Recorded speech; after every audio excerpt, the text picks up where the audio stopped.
Saudamos a todos os nossos queridos amigos em Cristo Jesus. Aqui estamos para o estudo da Palavra de Deus. Convidamos a todos que orem conosco. Pai eterno que estás nos céus, na Tua presença estamos em busca da Tua graça, em busca da presença do Espírito Santo conosco, ao abrirmos a Tua Palavra. Que o Senhor abra a nossa mente, para entendermos as mensagens que o Senhor escreveu através do Espírito Santo, através do Teu servo, o apóstolo Pedro, que estas mensagens venham transformar a nossa vida. Abençoa-me a mim e a todos os meus queridos irmãos, em nome de Jesus. Amém. A lição que vamos estudar com vocês é a lição número 5 deste trimestre, Vivendo para Deus. Viver para Deus é um lema, deve se tornar um slogan na sua vida. Viver para Deus faz com que você erga os olhos da terra e fixe os olhos no céu, porque toda a sua atenção, toda a sua energia, você vai concentrar no céu. Viver para Deus. Você vai ser diferente da maioria das pessoas que vivem neste mundo, porque você vai estar vivendo uma vida com propósito. Em cada coração existe uma cruz e existe um trono. Viver para Deus significa colocar o eu na cruz e colocar Jesus Cristo no trono do seu coração. Isto é viver para Deus. Nesta semana, na parte de domingo, o título da lição é Tendo o Mesmo Modo de Pensar. Assim como nós não podemos ser iguais uns aos outros. Existe diversidade em temperamentos, em hábitos, em inteligência, na maneira de ser, existe uma diversidade. Porém, Deus quer uma união entre os irmãos. Isso significa, tendo o mesmo modo de pensar, significa que existe um padrão, referência. Existe um padrão referência para que você se molde, você se ajuste os seus pensamentos, sua maneira de ser, seus hábitos, seus costumes a esse padrão, que é o padrão de Jesus. Jesus é o padrão. Nós sabemos que Jesus, ele pousa para ser reproduzido em cada um dos seus discípulos. Isto está no livro Desejado de Todas as Nações, na página 615. Diz: Cristo pousa para ser retratado em cada discípulo. Isso mesmo, existe um padrão para ser imitado. Existe o padrão chamado Jesus, e nós deveremos mostrar para o mundo que a religião do nosso Senhor Jesus é uma religião diferente. No livro Obreiros Evangélicos, página 29, diz assim: o mundo necessita ver nos cristãos, hoje, uma evidência do poder do cristianismo. Qual é a evidência do poder do cristianismo que estamos demonstrando? Será que a religião de Jesus, que nós praticamos, faz-nos diferentes? Sim, queridos. Deus quer que você e eu manifestemos o caráter de Jesus, os hábitos, os costumes, o temperamento de Jesus. Este é o padrão. Isto é o que Pedro está dizendo, tendo o mesmo modo de pensar. Abra sua Bíblia na primeira carta de Pedro, capítulo 3, e vamos ler agora os versos 8 a 12. Versos 8 a 12, aqui nós lemos: E finalmente sede todos de um mesmo sentimento, compassivos. Ter compaixão uns com os outros. Compaixão é uma palavra própria do cristianismo. Estender a mão, sofrer com os que sofrem, chorar com os que choram. Calçar o sapato do seu irmão para sentir onde está apertando. Compassivo. Amando os irmãos, entranhavelmente misericordiosos e afáveis. Queridos, nós devemos nos amar uns aos outros de uma forma sincera, de uma forma profunda, e sermos afáveis, misericordiosos, tratando uns aos outros melhor do que o nosso semelhante merece. Isso é ser misericordioso, tratar o outro de uma forma muito melhor do que ele merece. E no verso 9, não tornando mal por mal. Pedro diz que o cristão imita a Jesus e ele não torna o mal por mal. Se alguém fez o mal, você faz o bem. Você coloca a brasa sobre a cabeça do seu inimigo, fazendo o bem para ele, falando bem dele, orando por ele, intercedendo por ele, não tornando mal por mal, ou injúria por injúria. Antes, pelo contrário, bendizendo, louvando a Deus, sabendo que para isto fostes chamados, para que por herança alcanceis a bênção. Não pagar o mal com o mal. E no verso 10, aqui diz, porque quem quer amar a vida e ver os dias bons, refreie a sua língua do mal e os seus lábios não falem engano. O verso 10 está falando de algo difícil. Difícil alguém controlar a língua. Tanto é que lá em Tiago diz que aquele varão, aquela pessoa, homem ou mulher, que refreia a sua língua e que tem domínio sobre a sua língua, é um varão perfeito, é uma pessoa perfeita, porque é muito difícil. Eu li um pensamento que diz assim, cuidado com a língua, ela está num lugar molhado, pode escorregar. De vez em quando, todos nós escorregamos na língua e falamos coisas que não deveríamos falar. Portanto, queridos, aqui está dizendo, quem quer amar a vida e ver os dias bons, refreie a sua língua do mal. Cuidado com a sua boquinha, com aquilo que a sua boca fala. Abra a sua Bíblia também em Mateus capítulo 12. Veja o que está escrito aqui em Mateus capítulo 12 e os versos 36 e 37. Por que nós devemos cuidar com a boca? Porque Jesus Cristo falou que nós vamos ser justificados ou condenados pelas palavras que saem da nossa boca. Você encontrou aí? Mateus capítulo 12 e os versos 36 e 37. Mas eu vos digo que de toda a palavra ociosa que os homens disserem, hão de dar conta no dia do juízo. Porque por tuas palavras serás justificado e por tuas palavras serás condenado. Existe um livro que eu aconselho a ler. O título do livro é Há Poder em Suas Palavras. É um livro poderoso, escrito pelo pastor Don Gossett. É um livro não adventista, mas poderoso livro, inspirado por Deus. Há poder em suas palavras. As nossas palavras são como dinamites, cheias de energia e podem fazer um grande estrago ou podem provocar uma grande bênção na vida das pessoas. Porque por tuas palavras serás condenado ou por tuas palavras serás justificado. Em Romanos capítulo 10, versos 8 a 10, diz que se nós confessarmos o nome de Jesus Cristo com a nossa boca, nós seremos salvos. É com a boca que eu louvo, é com a boca que eu confesso o nome de Jesus, é com a boca que eu falo do amor de Jesus, é com a boca que você anima as pessoas, elogia as pessoas, levanta os que caem. É com a boca que você edifica as pessoas. Queridos, aquele que quer viver feliz, ter uma vida feliz, diz Pedro, refreie a sua língua.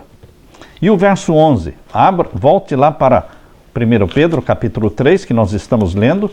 1 Pedro capítulo 3, e agora vamos ver o verso 11. Aqui diz, aparte-se do mal e faça o bem, busque a paz e siga-a. Não é somente praticar o bem, é afastar-se do mal. Não é só afastar-se do mal, é também praticar o bem. É substituir o mal com o bem. E aqui diz, busque a paz e siga-a. O que significa busque a paz e siga-a? Isto quer dizer que a paz não vem naturalmente. É alguma coisa que você tem que buscar. Exige um esforço da sua parte, da minha parte, termos paz com todos os homens. Por isso que lá em Romanos, Paulo diz, tudo quanto estiver em vós, ou seja, tudo que depender de você, tenha paz com todos os homens. Busque a paz. É uma perseguição que nós fazemos em busca da paz, implica esforço pessoal. Ela não vem naturalmente. Nossa propensão é mais para brigar do que para ter paz. Mas aqui Deus está aconselhando: busque a paz, pratique a paz. Este é um processo. Os cristãos devem ser compassivos. A compaixão nos permite ver a perspectiva do outro. Um passo importante rumo à unidade. Em seguida, Pedro disse: amem-se fraternalmente.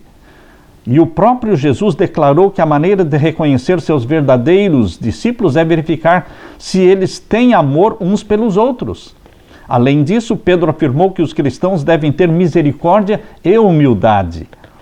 Eles devem ter compaixão diante das dificuldades e falhas uns dos outros. Crucifiquemos o eu. Consideremos os outros superiores a nós mesmos e assim seremos levados à unidade em Cristo. Perante o universo celestial, bem como a igreja e o mundo, daremos prova indiscutível de que somos filhos e filhas de Deus e o Senhor será glorificado por meio do nosso exemplo. Na parte de segunda-feira, sofrer na carne. Sofrer na carne é uma expressão que implica em sofrimento. A experiência cristã exige sofrimento. Mas você não sofre para ser salvo. Você também não sofre para ser glorificado.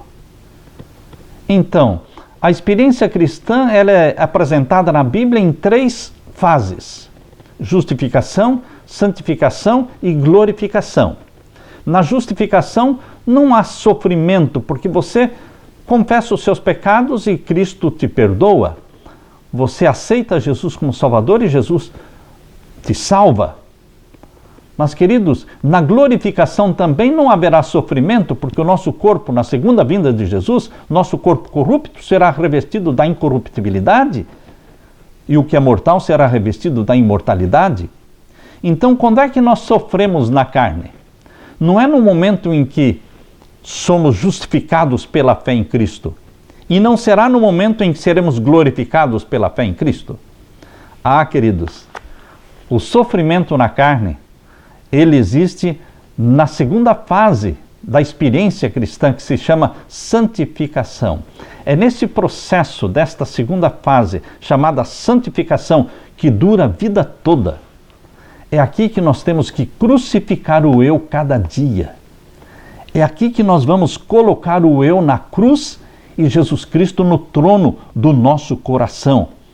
É o negue-se a si mesmo, tome a sua cruz e siga-me. É o dizer não para mim mesmo, não para o que eu gosto de comer, e sim para o que Jesus gosta que eu coma. Não para o que eu gosto de ver e dizer sim para o que Jesus quer que eu veja. Queridos, Jesus Cristo tem que ser o primeiro e o melhor na nossa vida. Santificação exige realmente comunhão diária, morte diária do eu. Eu convido você para ler 1 Pedro capítulo 3 e o verso 18. 1 Pedro capítulo 3 e o verso 18. Porque também Cristo padeceu uma vez pelos pecados, o justo pelos injustos, para levar-nos a Deus, mortificado na verdade na carne, mas vivificado pelo Espírito. E no verso 15, Pedro está dizendo: santificai a Cristo como Senhor em vossos corações. Na justificação, Jesus é nosso Salvador. Na santificação, Ele é o nosso Senhor. E na glorificação, Jesus Cristo será o nosso Rei. Salvador, Senhor e Rei. Mas a parte mais difícil é quando Jesus Cristo se torna o Senhor, porque como Senhor da nossa vida, no processo da santificação, Ele nos dá mandamentos para serem guardados. Ele nos dá ordens para serem obedecidas. Por isso diz aqui Pedro: antes santificai a Cristo. O santificar a Cristo vem depois da salvação em Cristo. Cristo me salva, perdoando-me os pecados na justificação pela fé. Mas agora vem a santidade em Cristo, tornando-se Ele Senhor da minha vida. E aqui diz: estais sempre preparados para responder com mansidão e temor a qualquer que vos pedir a razão da esperança que há em vós. E o verso 16, tendo uma boa consciência. Queridos, Pedro fala sobre a boa consciência. Isso significa que existe também a má consciência. A boa consciência é aquela que funciona. É aquela governada pela palavra de Deus. Quando você faz alguma coisa errada, ela funciona, ela te acusa e você pede perdão. A boa consciência é aquela que é a voz do Espírito Santo. Quando você estuda a Bíblia diariamente, quando você se entrega a Jesus Cristo diariamente, você tem uma boa consciência, porque ela funciona. É a voz do Espírito Santo falando a você. Mas a má consciência é uma consciência que não nos ajuda, que não nos acusa. Existe a boa consciência e a má consciência. Mas existe também, a Bíblia diz, a consciência fraca. Então, 1 Pedro capítulo 3, verso 16, fala da boa consciência. Hebreus capítulo 10, verso 22, fala da má consciência. E 1 Coríntios capítulo 8, verso 7, fala da consciência fraca. O que é uma consciência fraca? É uma consciência que às vezes funciona e às vezes não. Você não pode confiar nela. Você tem que fortalecer a sua consciência pelo estudo diário da Bíblia para que ela deixe de ser fraca e ela possa ser a voz do Espírito Santo falando a você. Mas finalmente existe uma outra consciência mencionada também na primeira carta de Paulo a Timóteo, capítulo 4, verso 2. E ali fala da consciência cauterizada. E a consciência cauterizada é como um dente anestesiado. Ela não funciona mais. Portanto, queridos, que Deus nos dê a todos uma boa consciência. O verso 17 da primeira carta de Pedro, capítulo 3, verso 17, diz: porque melhor é que padeçais fazendo o bem, se a vontade de Deus assim o quer, do que fazendo o mal. Quando você sofre porque deu um bom testemunho de Jesus, quando você está sofrendo porque você é fiel a Jesus Cristo, fiel aos mandamentos de Jesus, isso traz um bem-estar, uma alegria, assim como os mártires morriam louvando e cantando hinos de louvor a Deus, porque eles estavam sofrendo, mas por um bom motivo, por amor a Jesus Cristo, por causa do sangue de Jesus Cristo. Por isso que Pedro está dizendo, porque melhor é que padeçais fazendo o bem, ou seja, dando um fiel testemunho, porque Jesus Cristo também padeceu, verso 18. Jesus sofreu mais do que qualquer outro ser humano nesta terra. Jesus sofreu os 33 anos que ele viveu na terra. Padeceu uma vez pelos pecados. Não morreu duas vezes. Ele morreu uma só vez pelos nossos pecados. O justo pelos injustos, para nos levar a Deus. Ele é o caminho, a verdade e a vida. Ele nos conduz, ele é o caminho. Ele é a ponte que nos liga ao céu. Jesus Cristo. Mortificado na verdade, na carne, mas vivificado no Espírito. Jesus ressuscitou dentre os mortos. E aqui, queridos, vamos ler agora o capítulo 3. O capítulo 3, o verso 19. Capítulo 3, verso 19. Eu quero ler e comentar um pouquinho com vocês. Este verso 19... e verso 20 da primeira carta de Pedro, capítulo 3, é um dos textos polêmicos e difíceis da Bíblia. Aqui diz, o verso 18 termina falando do Espírito Santo, que vivificou a Cristo. E no verso 19 diz, no qual, ou seja, através desse Espírito Santo, no qual também foi e pregou aos espíritos em prisão, os quais noutro tempo foram rebeldes, quando a longanimidade de Deus esperava nos dias de Noé, enquanto se preparava a arca. Enquanto Noé estava preparando a arca, esse tempo durou 120 anos, quando Noé construiu a arca, ele esteve continuamente pregando a palavra de Deus e anunciando que viria um dilúvio. Mas aquela multidão que ouviu as mensagens de Noé, aquela multidão se perdeu. Foram pessoas infiéis, incrédulas. Mas elas não morreram sem oportunidade de salvação. Elas tiveram oportunidade da salvação. Jesus Cristo pregou para elas através do Espírito Santo, falando na boca de Noé. A boca de Noé estava transmitindo as palavras dadas a ele pelo Espírito Santo. Por isso a Bíblia diz que Jesus Cristo pregou àqueles incrédulos que viveram no tempo de Noé enquanto a arca estava sendo construída. Queridos, é neste sentido que Pedro está dizendo que Cristo pregou aos espíritos em prisão, a todos aqueles pecadores e ímpios presos e amarrados pelo pecado, lhes foi comunicada a mensagem da salvação através da boca de Noé, enquanto a arca era preparada. Por isso diz aqui, os quais noutro tempo foram rebeldes, quando a longanimidade de Deus esperava nos dias de Noé, enquanto se preparava a arca, na qual 8 almas se salvaram pela água. Eles foram salvos pela água, Noé e a sua família. Nós somos salvos pela água. Como nós somos salvos pela água? Queridos, o batismo faz parte do plano de Deus para nos salvar. Por isso Jesus disse, aquele que crer e for batizado será salvo. Noé e a sua família foram salvos pela água. Nós somos salvos pelas águas do batismo, porque nós nascemos da água e do Espírito. Jesus diz em João capítulo 3, aquele que não nascer da água e do Espírito não pode entrar no reino de Deus. O batismo, portanto, está aqui representado nas palavras de Pedro. Por essa razão, o batismo talvez seja o melhor contexto para compreendermos as seguintes palavras de Pedro, aquele que sofreu na carne e deixou o pecado. Por meio do batismo, o cristão participa do sofrimento, morte e ressurreição de Jesus. Ele escolhe no tempo que lhe resta, não mais viver para satisfazer os maus desejos humanos, mas sim para fazer a vontade de Deus. Em Romanos 6,11, Paulo afirmou que os cristãos são unidos a Cristo em sua morte e ressurreição, por meio do batismo. Quando somos batizados, morremos para o pecado. Precisamos agora fazer com que essa morte para o pecado seja real em nossa vida. As palavras de Paulo revelam o segredo da vida cristã. Da mesma forma, considerem-se mortos para o pecado, mas vivos para Deus em Cristo Jesus. Na parte de terça-feira, renascidos. Renascimento é nova vida, novo estilo de vida. Queridos, o novo nascimento é aquele que você escolhe, você participa inteiramente. No primeiro nascimento, que se chama o nascimento da carne, quando nós nascemos de nossa mãe, nós não escolhemos nosso pai, não escolhemos a nossa mãe, não escolhemos os nossos irmãos. Nós simplesmente nascemos.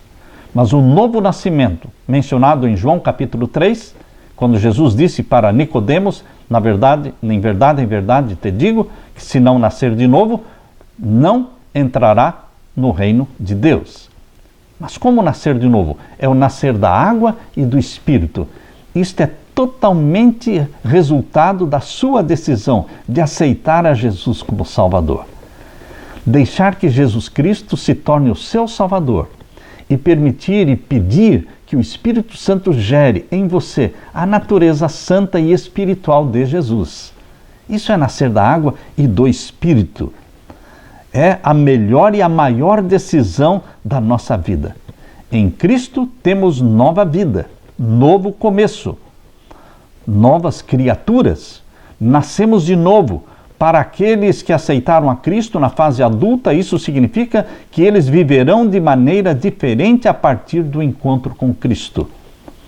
Depois que nós somos salvos em Jesus, perdoados em Jesus, a nossa vida se torna uma nova vida, novo estilo, novas amizades, novos costumes, novos hábitos. Aqui em 1 Pedro capítulo 4, versos 3 a 6, eu quero ler para vocês. Primeira carta de Pedro, capítulo 4, e os versos 3 a 6. Porque é bastante que no tempo passado da vida fizéssemos a vontade dos gentios, andando em dissoluções, concupiscências, borrachices, glutonarias, bebedices e abomináveis idolatrias. Esta é a vida passada. E acham estranho não correrdes com eles no mesmo desenfreamento de dissolução, blasfemando de vós. Pedro está traçando uma diferença entre a vida que vivíamos antes de aceitar a Jesus como Salvador, vivendo como o mundo vive, praticando todos os pecados, a promiscuidade, a idolatria, as concupiscências, as imoralidades que o mundo continua praticando, mas agora em Cristo Jesus nós somos novas criaturas, não mais vivemos. Isso desperta admiração, surpresa naqueles que nos conheceram no passado e percebem agora uma mudança de vida. Há uma mudança de vida. Como aconteceu com Santo Agostinho, um dos pais da igreja, ele vivia uma vida em adultério, ele tinha uma amante, e depois que ele abraçou a Jesus como Salvador, ele mudou de vida, e ele um dia encontrou com esta amante na rua, e quando a viu, ele apressou os passos e correu, e a história conta que a amante corria atrás dele, dizendo: Agostinho, Agostinho, sou eu que estou aqui. E ele, olhando para trás, disse: eu sei que é você que está aí, mas não sou eu que estou aqui. Queridos, quando nós abraçamos a Jesus como Salvador, nós nos tornamos novas criaturas. Nós deixamos o adultério, a fornicação, nós deixamos a prostituição, nós deixamos os vícios, não pela força de vontade, mas pelo poder de Jesus Cristo que em nós habita. O Espírito Santo nos dá novos gostos, novos hábitos.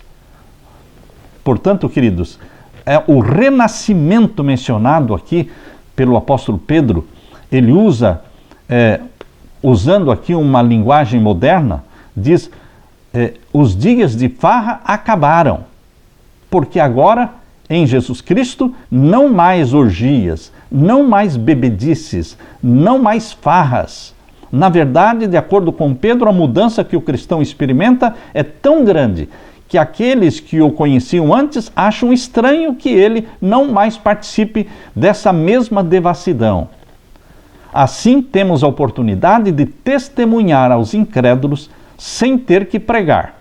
O testemunho de um cristão piedoso vale mais do que todos os sermões do mundo. Nós escolhemos ser diferentes. Nós agora oramos e jejuamos e imitamos um padrão que é Jesus. Nós contemplamos Jesus diariamente, fixando os olhos demoradamente em Jesus Cristo e assimilando o seu caráter, seu temperamento, suas qualidades de caráter, tornando-nos semelhantes a Ele. Sim, essa mudança de vida não para na primeira fase da nossa experiência cristã. Na primeira fase da experiência cristã, nós deixamos de beber bebidas alcoólicas, deixamos de fumar, deixamos de usar drogas, deixamos de usar carne de porco. Esta é a primeira fase. Mas, queridos, muitos param aí. Na segunda fase, que se chama santificação, nós devemos continuar crescendo. Nós devemos continuar crescendo, adotando a reforma da saúde, os princípios da reforma da saúde, as leis da saúde na nossa vida. Não nos contentarmos somente com não fumar, não beber e não comer carne de porco, não. Nós devemos buscar o vegetarianismo, deixar os animais em paz, procurar viver da forma como Deus sonhou para Adão, sonhou para você também. Uma vida, uma dieta alimentar que consista em verduras, em frutas, em cereais integrais, em castanhas, muita água, muito exercício físico, aplicando na nossa vida os 8 remédios naturais. Muito sol, muito ar, descanso de 8 horas por dia e 8 horas e 24 horas por semana, o santo sábado. Comendo somente aquilo que Deus quer que comamos, praticando exercício físico, recebendo a luz solar todos os dias. Sim, estes 8 remédios e plena confiança em Deus, estes remédios são grátis. E eles estão dentro das leis da saúde, dentro da reforma da saúde sonhada por Deus, por você. Agora, queridos, existe entre nós uma tendência de dizer que usar carne, comer carne é pecado. Não. Comer carne, as carnes limpas que Deus permitiu na palavra de Deus, não é pecado comer.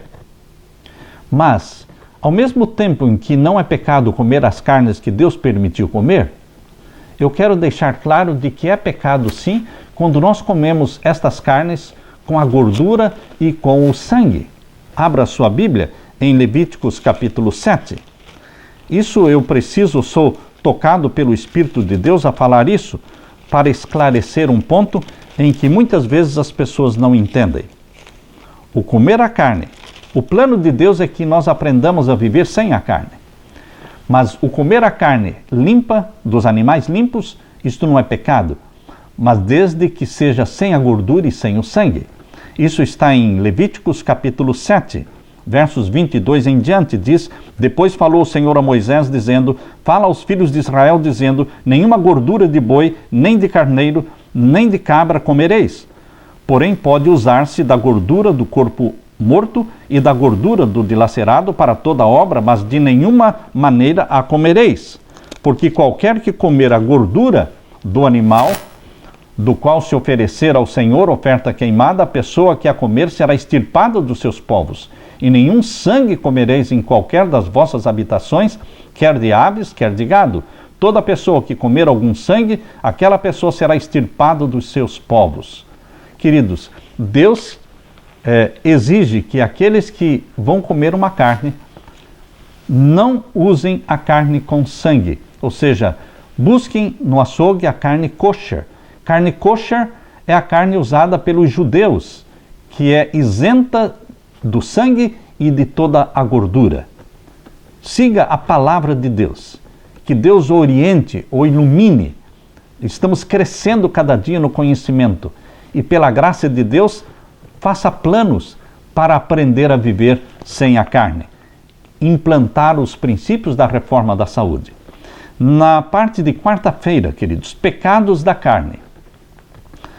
Quarta-feira, pecados da carne. Os pecados da carne são pecados sexuais. São pecados que estão ligados à vida, à sexualidade. Eu gostaria de ler para vocês 1 Pedro capítulo 4 e o verso 3.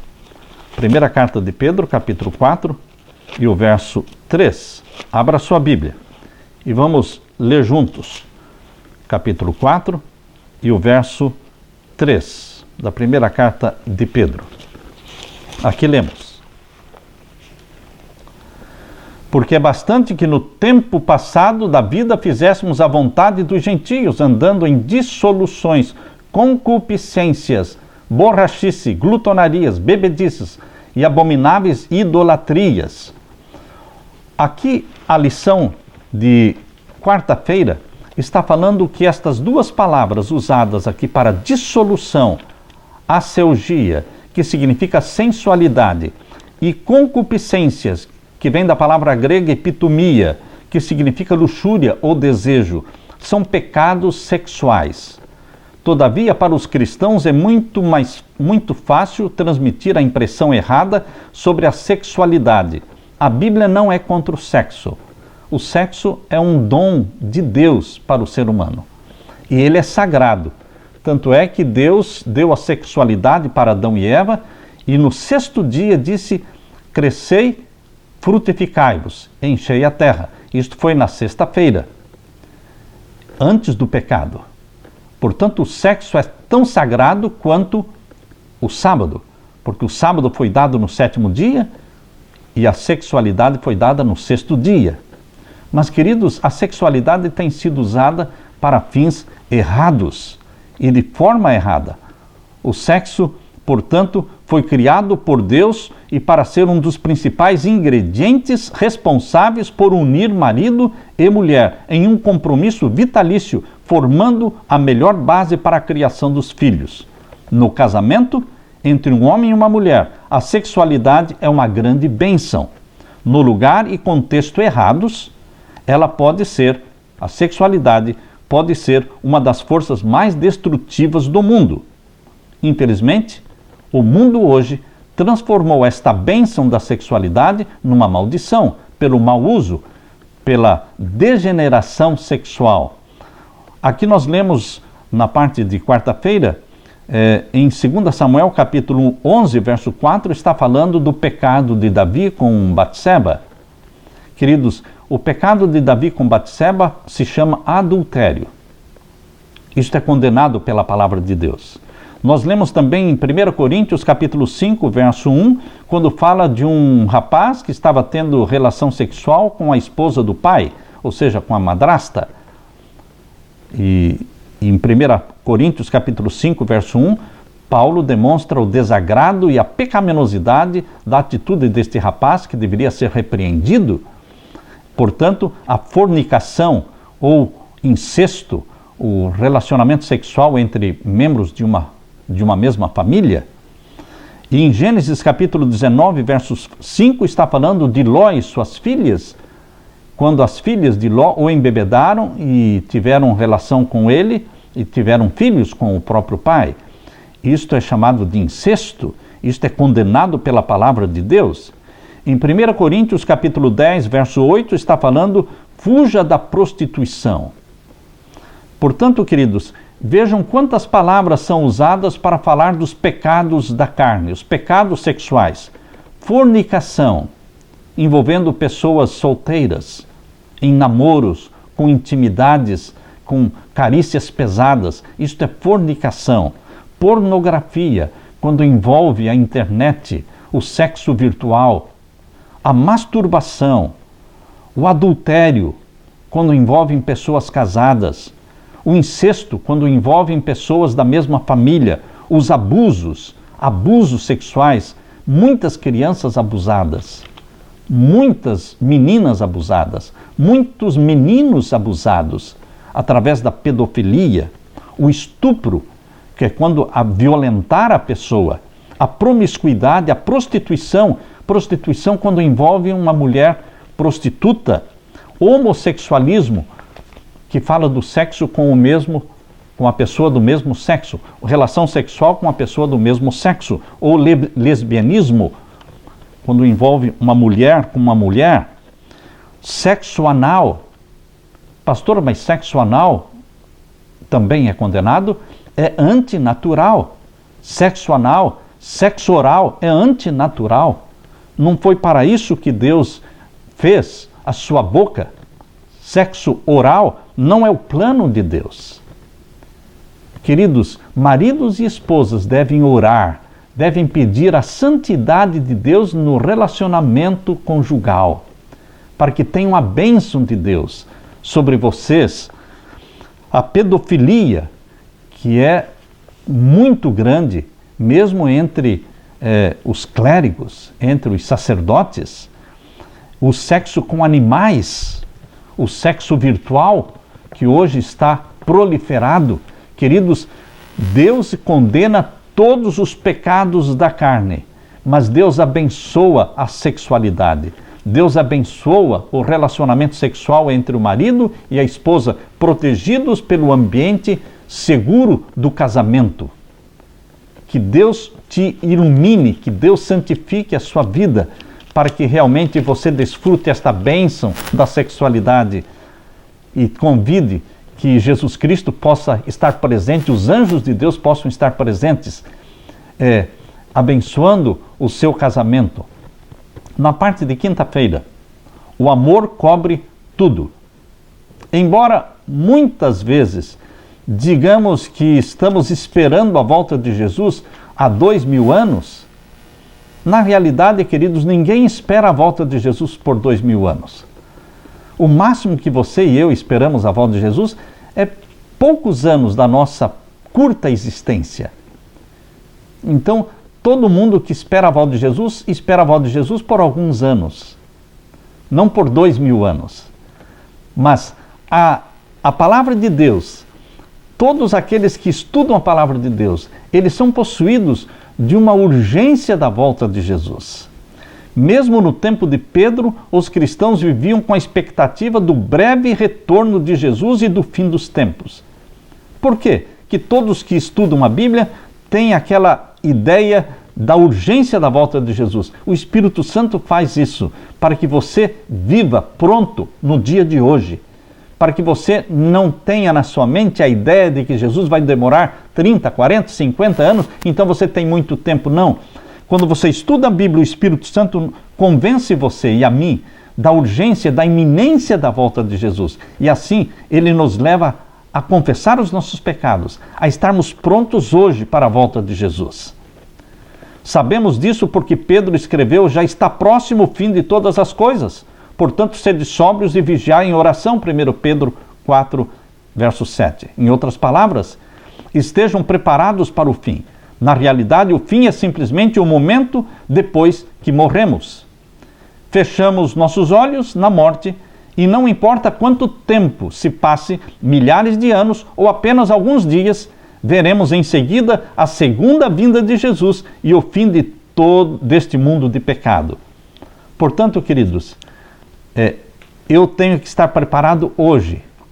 Se eu morrer hoje, eu não vou ter consciência se passei 2 dias na sepultura ou se passei 10 anos na sepultura. Porque no momento em que eu abrir os olhos, eu estarei vendo Jesus Cristo vindo nas nuvens do céu com poder e glória. Portanto, esta convicção da iminente volta de Jesus é algo que o Espírito Santo nos dá.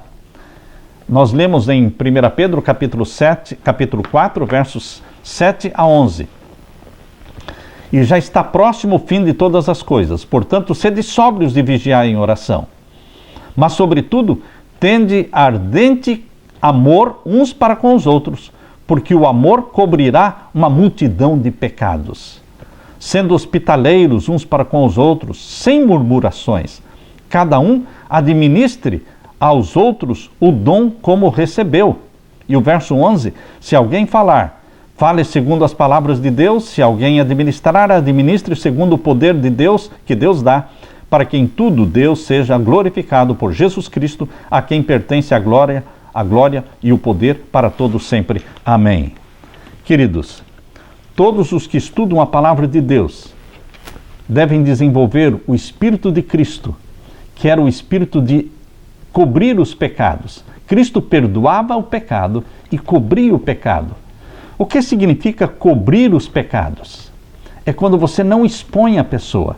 Quando você sabe que a pessoa cometeu aquele pecado, você orou com ela, você aconselhou aquela pessoa, mas você não sai contando o pecado da pessoa. Você não expõe a pessoa à vergonha, à humilhação. Muitas vezes você tem condições, muitas vezes, de humilhar a pessoa, de esmagar a pessoa, de expor aquela pessoa, mas você não o faz. Você ora por ela, jejua por ela. Isto é cobrir uma multidão de pecados. O amor de Jesus em nosso coração nos impede de expor os erros das pessoas. Não só perdoamos, mas também cobrimos, não expondo estas pessoas. Os cristãos devem ter amor intenso uns para com os outros, porque o amor cobre multidão de pecados. O que isso significa? Como o amor cobre o pecado? A resposta se encontra no texto que Pedro citou: o ódio excita contendas, mas o amor cobre todas as transgressões. Provérbios 10, 12. Quando amamos uns aos outros, perdoamos com mais facilidade aqueles que nos ferem e nos ofendem. O amor de Cristo o leva a nos perdoar, e nosso amor deve nos levar a perdoar os outros. Onde o amor transborda, pequenas ou grandes ofensas são mais facilmente ignoradas e esquecidas. Pedro também exortou os seus irmãos e a nós também a sermos hospitaleiros. Queridos, o amor longânimo, na parte de sexta-feira diz: o amor longânimo e benigno não transformará uma indiscrição em ofensa imperdoável, nem exaltará as faltas de outros.